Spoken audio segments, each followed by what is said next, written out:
বাবা ইরশাদ, খুদিদার কি তোমার পছন্দ হয়েছে? হ্যাঁ বাবা, মেয়েকে আমার খুব পছন্দ হয়েছে। তোমরা দিন তারিখ ঠিক করো।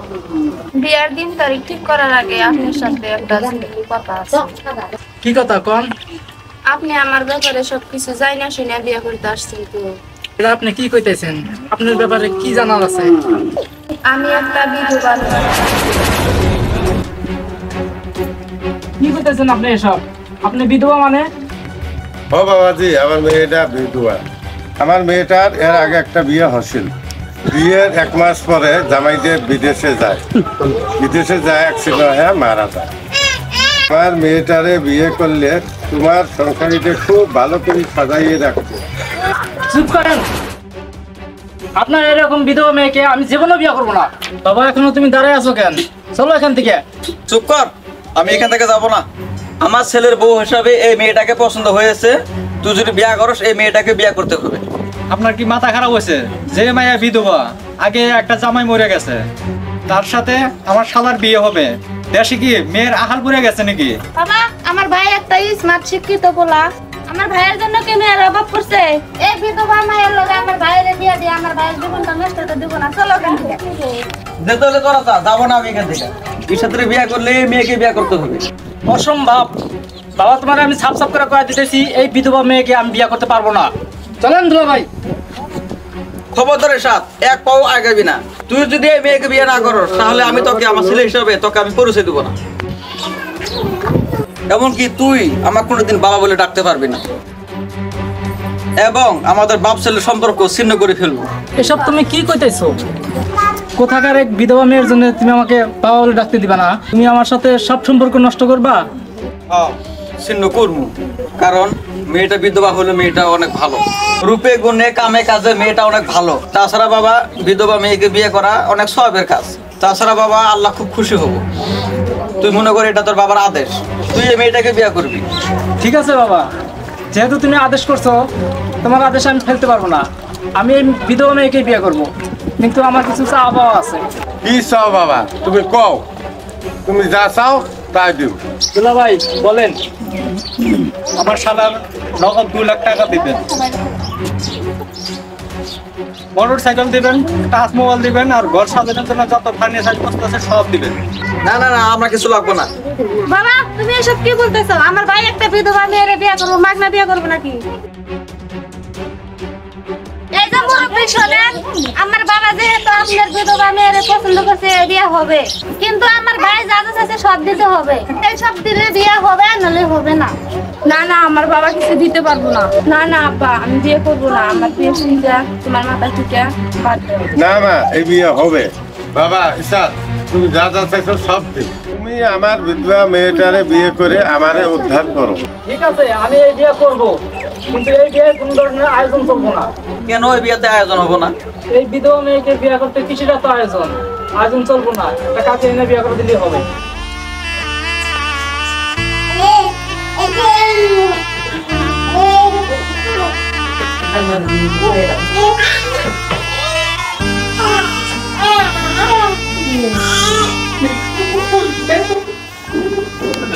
খবরদার, তুমি আমাকে স্পর্শ করবে না। আপনি আমার স্বামী, আপনি কি স্পর্শ করবো না কেন? কারণ তুই একটা বিধবা, তুই একটা অপয়া। তুই আমার স্বামী বিলে মানলেও আমি তো স্ত্রী বিলে মানি না। আপনি যদি আমার বই হিসেবে মাইনে লইতে না পারলেন, তাহলে বিয়া করলেন কেন? সেটা পরে কইতেছি। তোর বাবার কাছে যে আমি 2 লাখ টাকা চাইছি, ওই টাকাটা কই? ওটা দে আমাকে এখনই। টাকা তো আব্বার কাছে দিছে। তাহলে ঠিক আছে, তোর যে গলায় আর কানের সোনার গহনাগুলো আছে, ওগুলো খুলে আমাকে দে। আমার গহনা কেন দিব? আমি দিতে বলছি, দে, চুপচাপ খুলে দে।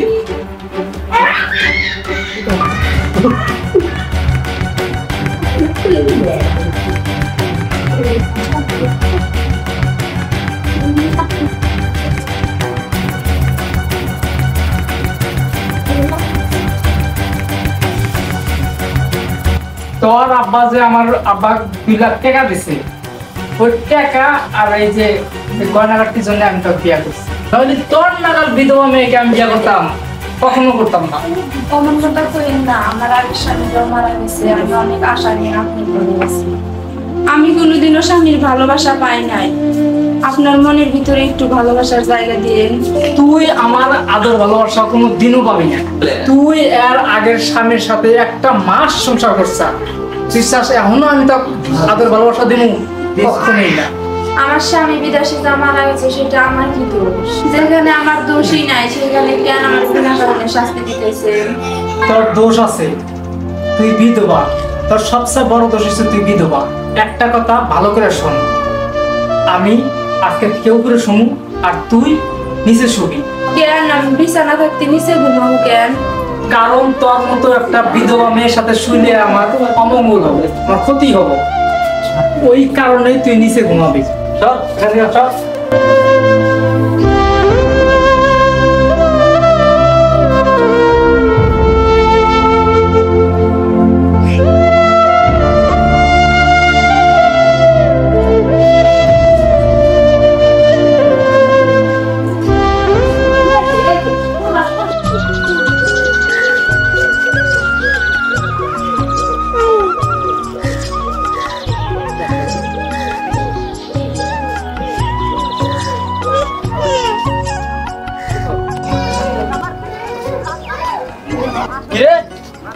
কি কথা শোস? দেখতাছেন না আমি রান্না করার জন্য তরকারি কাটতেছি।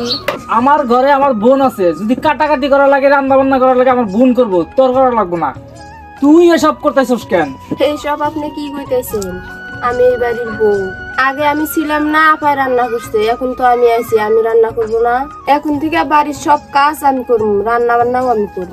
বাড়ির সব কাজ করবি ঠিক আছে, কিন্তু রান্না বান্না তুই করতে পারবি না, কারণ তোর হাতের রান্না আমি খাবো না। কেন আমার হাতের রান্না আপনি খাবেন না কেন? তোর হাতের রান্না আমি খাবো না কেন তুই জানোস না? কারণ তুই একটা বিধবা। তোর হাতের যদি রান্না বান্না আমি খাই, আমার পেট খারাপ করবো, আমার শরীর খারাপ হবো, এই জন্য আমি তোর হাতের রান্না খাবো না। আরে ভাই তুই ঠিকই কইছিস, বিধবা ও ভাই হাতে রান্না খেলে আমাদের পেট খারাপ করবে, শরীর খারাপ হবে, বেমার হবো। এই বিধবা যা এখান থেকে, আমি রান্না বাড়ি করি, আমি রান্না বাড়ি করবো, যা। আপা আমি বিধবা হলেও তো একটা মানুষ, জানো আর তো না। তাছাড়া আমাগো বাড়িতে তো আমার আব্বারে আমি কি রান্না বান্না করে খাওয়াইতাম? কোনোদিন তো শরীর খারাপ হয় নাই। আমার হাতের রান্না খাইলে আপনাকে শরীর খারাপ করবো কেন? তোর বাপের তোর হাতের রান্না বান্না খাইতে খাইতে অভ্যাস হয়ে গেছে, ওই কারণে তোর বাপের কোনো বেমার আজার হয় না। তোর হাতের রান্না বান্না তো আমরা খাই নাই, তোর হাতের রান্না বান্না খাইলে ঠিকই আমাদের পেট খারাপ করবো। তোর হাতের রান্না বান্না খাইয়া আমার সুস্থ সবল শরীর নষ্ট করতে চাই না। বাড়া এখান থেকে, তোর রান্না বান্না করতে হবে না। দেখেন আমার হাতের রান্না বান্না করলে অত খারাপ না। আমার আব্বাই কইছে আমার রান্না অনেক সুন্দর হয়। দেখেন আপনি শুধু একবার খায়া দেখেন, আপনার খুব ভালো লাগবে। আর যদি আমার হাতের রান্না বান্না খায় আপনার শরীর খারাপ করে, আপনারা যে শাস্তি দিবেন আমি মাথা পাইতে নেব। না না না, তোর শাস্তি দেওয়া তো আমাদের লাভ নাই। তোর তো রান্না খাওয়া যদি আমাদের রোগ ব্যাধি হয়, তোর শাস্তি দেওয়া তো আমার রোগ ব্যাধি ভালো হবো না। আপার ঠিকই কইছে, তোর শাস্তি দিয়ে তো লাভ নাই। তোর শাস্তি দিলে তো আর আমাদের বেমার আজার ঠিক হবো না। আপা তুই রান্না বান্না কর, চল তুই কি কাজ করবি আমি দেখা দিয়েছি।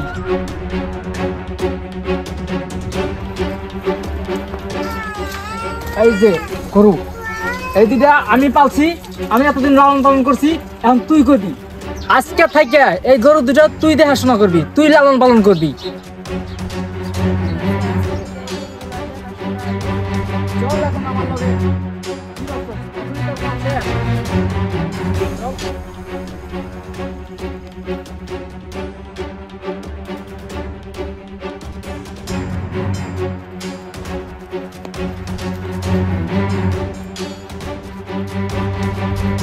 এইখানে আমার ক্ষেতের মধ্যে নিয়ে আসছেন কেন? তো খেতে নিয়ে আসি কেন তুই বোঝস না? এই এগুলো আমি আবাদ করছি, এটুকু বাহি আছে, এটুকু তুই সারাদিন কোবাবি। এখন তুই এগুলো আবাদ করবি, তুই এগুলো দেখবি। আজকের ভিতরে এখানে জায়গা কোবা যদি শেষ করতে না পারোস, তাহলে তোর কপালের দুঃখ আছে। হাই হাই বৌমা, তুমি এসব কি করতেছো? হ্যাঁ, আমার স্বামীর আদেশ পালন করতেছি। স্বামীর আদেশ পালন করতেছো মানে? ইসাদ কি তোমার এই জমিতে কাজ করতে দিছে নাকি? ও আব্বা, খালি এইসব কাজ না, গরু ছাগল সবকিছুই আমারে পালতে কইছে। মোট কথা ও যা যা কাজ করছে সব কাজই এখন থেকে আমার করা লাগতো। আমার ভাবতেও অবাক লাগে যে আমি একটা এরকম ছেলে জন্ম দিয়েছি। আচ্ছা বৌমা চলো বাড়িতে চলো, যা হয়েছে হয়েছে, চলো এখন বাড়িতে যাই। না আব্বা, আপনি জান আমি আমার স্বামীর আদেশ পালন করতেছি। আমার স্বামী যখন আসবে তখন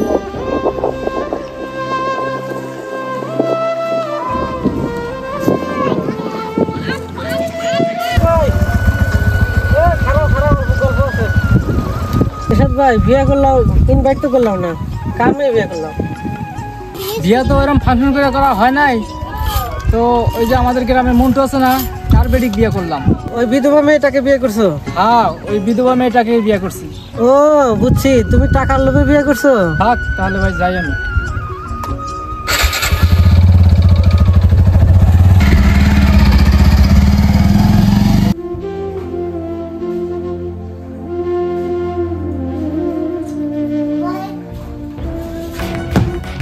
হারামজাদি, ডাইনি, কাল নাগিনি, তুই এত বড় সত্যি কথা আমার কাছে লুকাইছস? কি হয়েছে? আপনি এমন করতেছেন কেন? আমার কাছে কি লুকাইছি? এই খবরদার, নাটক করবি না, নাহলে তো তোকে জানে মেরে ফেলাম। আগের সংসারে তোর যে একটা বাচ্চা আছে, তুই এটা আমাকে আগে বলস নাই কেন? কি আগে সংসারে বাচ্চা আছে মানে?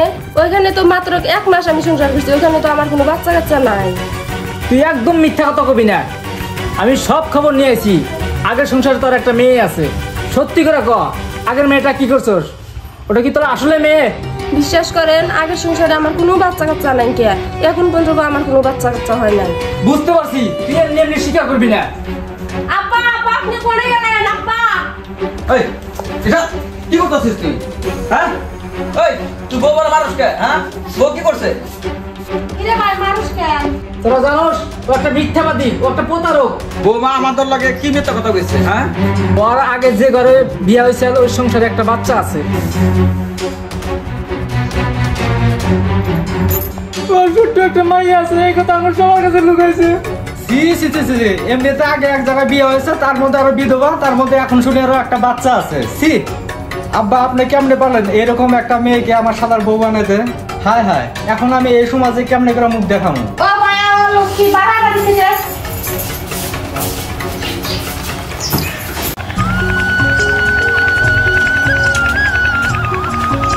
আব্বা, আমি তোমার বলে গেতেছি, আমার বন্ধুর একটা শালী আছে, অনেক সুন্দর দেখতে, ওকে আমি বিয়ে করতে চাই।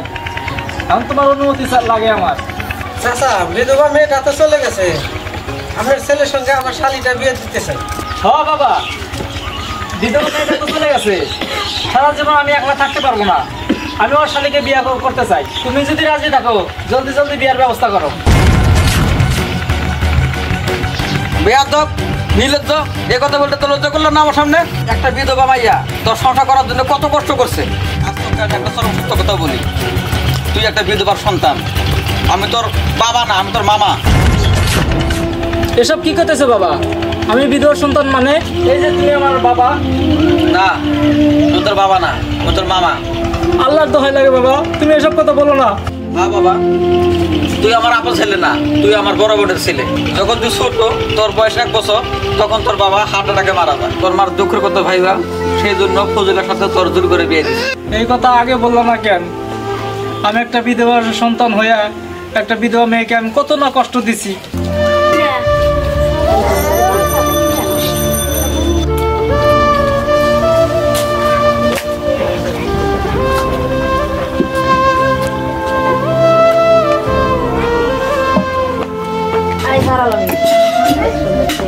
আপনি এখানে কেন আইছেন? আমি তোমার একটা কথা জানাইতে এসেছি। কি কথা? তুমি বিধবা বলে তোমাকে কত কষ্ট দিছি, কত খোটা দিছি, তোমাকে আমি কখনো বউ হিসাবে মেনে নিতে পারি নাই। তুমি আমার বউ হওয়ার সত্ত্বেও কখনো আমি তোমার বউ হিসাবে মেনে নিই নাই। আমাদের সমাজটা এরকমই, বিধবা মানুষের কোনো মূল্য নাই। একটা বিধবা মেয়েকে একটা পুরুষ কোনোদিনও মানা নিতে পারে না, সে কি নিজের ইচ্ছায় বিধবা হয়? তুমি আমাকে মাফ করে দাও, আমি তোমার কোনো দিন বিধবা বলে খোড়া দিব না, তোমাকে আমি নিজের স্ত্রী হিসাবে আগলে রাখবো। আপনি আমার স্বামী, আমার কাছে মাপ চাওয়ার আপনার কোনো দরকার নাই। আপনার আমি এমনিতেই মাফ করে দিচ্ছি। আমার মতো বিধবা নারী জানি এই সমাজে আর কেউ অপমানিত না হয়। বাবা, তুমি যে আমার মেয়েটা নিতে আসছো তাতে আমি খুশি।